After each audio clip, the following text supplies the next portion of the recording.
Time you learn the truth. You can't handle the truth. Welcome back, everybody. Don't you leave. It's time to finish this drywall, and we're not stopping till it's done. I have just pre-filled some of my minor gaps with setting compound. That video is out on Patreon. It discusses furring out the beam. I had to fur out the post. A lot of the bitch work that is necessary that a lot of people don't show. Got some metal corner bead. I'm going to be shooting it in. There's a lot of ways to do this. I find this way pretty satisfying. I've got 14 of these. I'm probably going to need more. You might be thinking, dang, that's a lot of corner beads for one bedroom. you want to get it seated in there good. I'm going to be filling this entire distance from this corner bead to this corner bead. You don't want the fill to be too deep or it'll crack and that'll be a pain in the butt. Get it pushed in there pretty good. So as you're shooting this in here, it's also tearing that metal and flaring it out, kind of making it into a tooth. So not only do you have the head of the nail, the actual nail, but you have this metal that is out into the drywall, so it's kind of bit on there.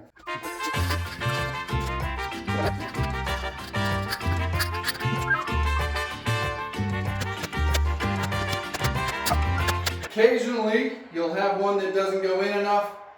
Just hit it with a hammer. I should have it right here with me. Might be wondering why I'm not mitering the corners. Done this for a long time. This never really paid off when it came to finishing.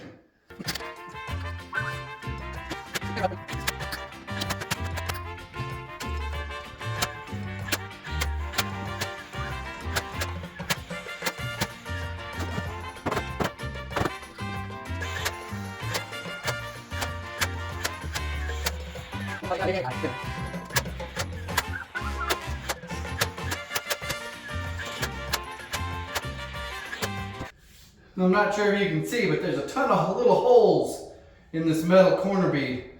When you pack your mud through here, it's going to act as glue. It's going to bond to the paper. That's going to laminate these corners permanently into place. I've been getting more and more questions about how do I start a business? I like what you're doing. I want to do it too. First thing you need is some customers, and you need a way to run your business operations. With one application, you can be up and running and have a legit operating business. Jobber's the app that I use. It'll keep track of your customers, create estimates, create invoices, even help you with your taxes, and now it has artificial intelligence. Just like every other industry on the planet, we now have artificial intelligence working for us. I'll leave a link in the description. Go download it. Try out the free trial. It's not going to help you finish drywall, but it'll help you do all the other things related to running a business.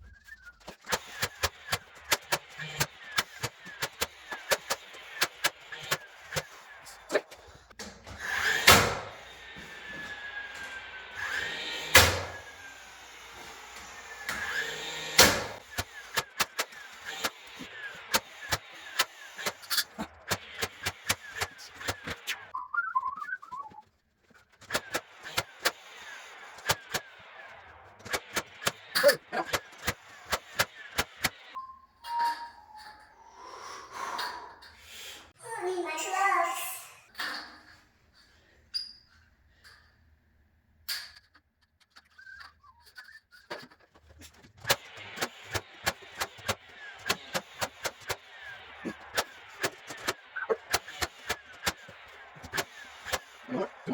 Alright guys, time to start one of the messiest, worst jobs in construction.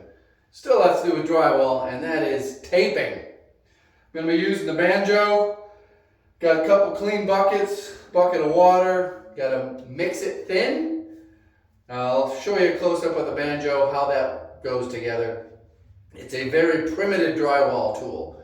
If you're going to do more than just a room a year, it might pay off to invest in some proper drywall tools that make the job easier. It's still always going to be messy, and there's always going to be a lot of cleanup.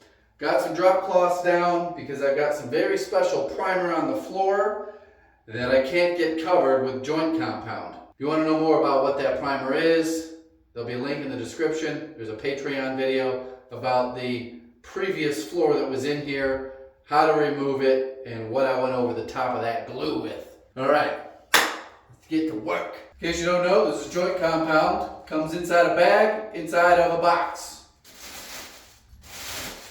Needs to be mixed.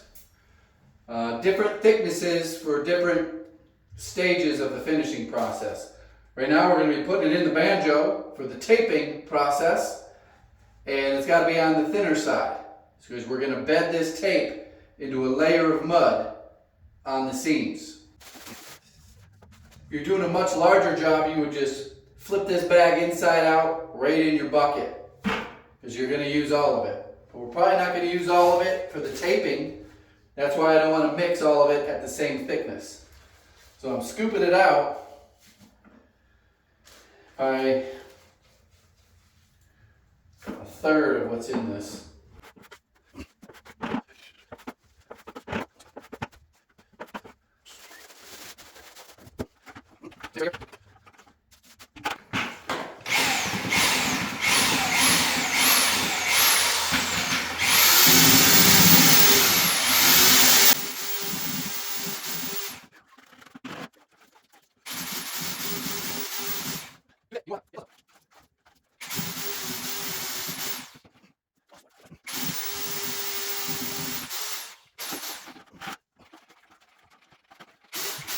Paper tape goes back here, goes in through a slot, goes up and around and out down here. There's this little tension wing nut that opens and closes this little flapper here. This controls how thick the mud goes on the back side of the tape.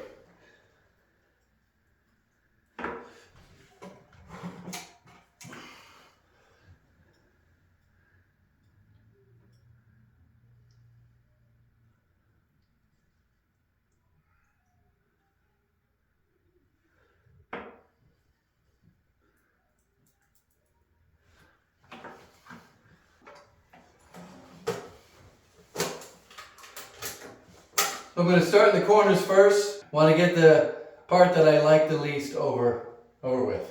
These are just over 7-foot ceilings, so I'm going to be doing it on the ground. It's going to be a good time.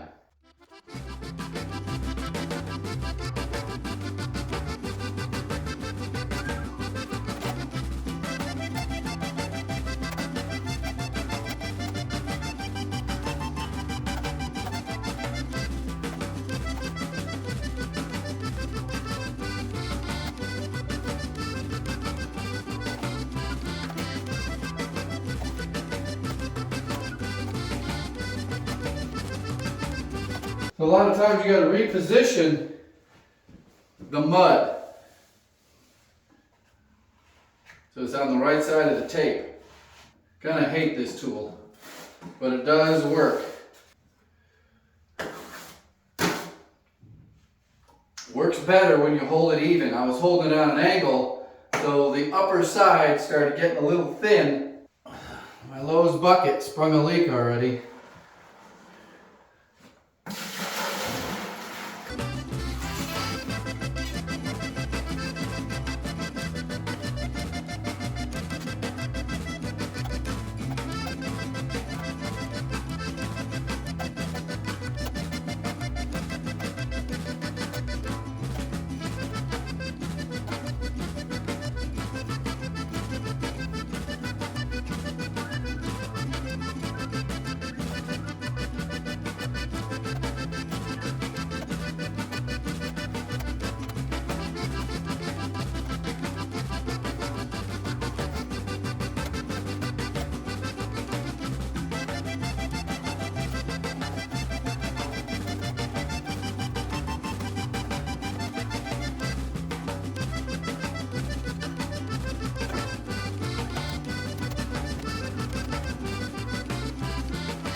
Not videoing that much because it's a pain in the butt to move that camera around.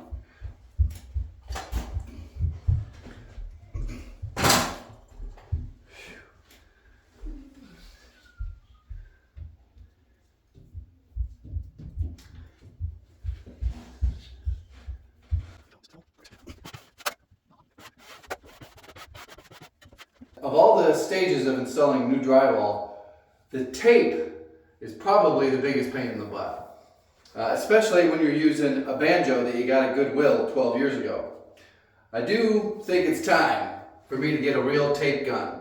I could have whipped this out in half an hour, maybe 45 minutes if I had a real tape gun instead of that antique banjo.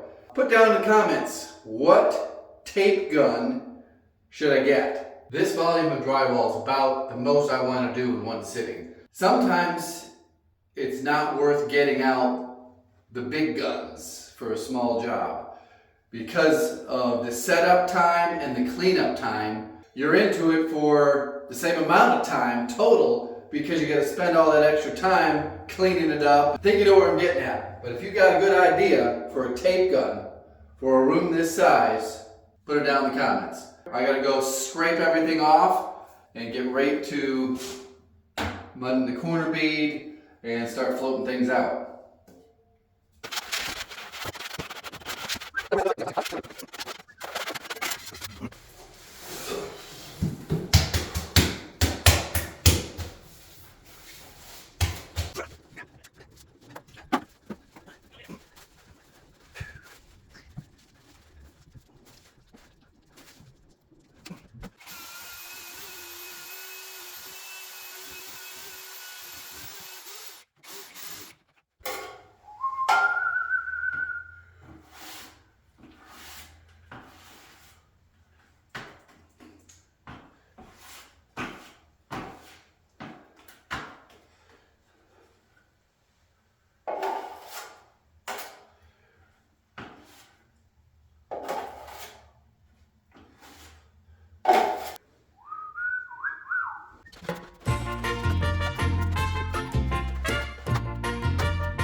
So I'm done with the first layer of mud, and I have to say, things are coming out pretty good. There hasn't been anything that has stood out as this is going to be a complicated corner where this seam is really messed up. Took a lot of mud to get all these beams and posts and doorways. There's another little, this beam here continues through the closet, so that's a whole nother corner that had to get mudded in. There's a few spots on the ceiling that I'm going to come back and hit up once the wall dries. A lot of times you get a perfect wall, then you go back to try to get the ceiling part and you're always messing up the wall part. So I'm just going to put a fan on in here. First thing in the morning, I will get the ceiling corners. That's about it. Maybe 20 minutes of work there. Sand texture, you gotta wait to see what the texture is. Obviously I didn't get the screws yet. If you got questions, comments about drywall, or suggestions on drywall tools for small scale work that don't take an hour to clean up. That's the problem. You can get really nice equipment, but it's for larger scale drywall work because there's a whole mess of cleaning up. Thanks for watching. Goodbye. All right, here's a little handyman tip that I'm gonna try out. So I got some leftover mud in my bucket, put a trash bag in there. You try to squeeze out all the air. Most of the time that's good enough. But I had this idea of like, I wonder if I can like vacuum seal it. Well, we'll see.